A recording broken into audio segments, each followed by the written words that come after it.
Sen ömrümün en büyük bahtımsın. Sen balam benim, kuvvetim yarımsın. Uzakta olsan yüreğim bekley, nerge barsan ardından izley. Nerge barsan ardından izley.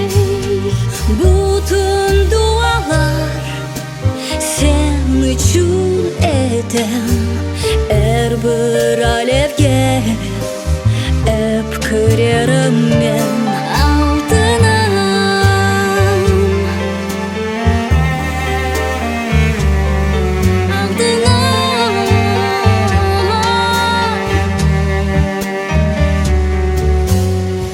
Yüreğim yana, yıkılsam eğer. Çünkü ben anam kasvet etem. Dumanlı yolda joyulsam eğer, bir lampat olup yanarım birden. Sen takdirimden en büyük bahşiş. Sensiz olamaz hiçbir yaşayış altına.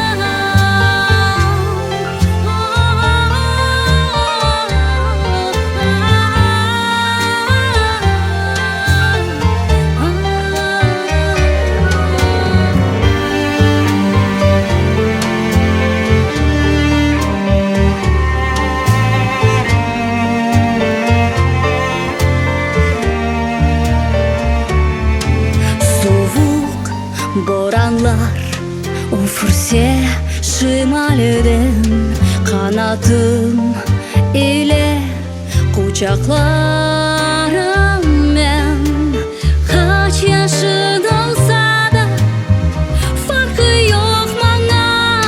Sen benim balamsın, bu dünya sana. Sen benim nurum, altın beşiğimsin. Sensin ferahım, ömür çiçeğimsin.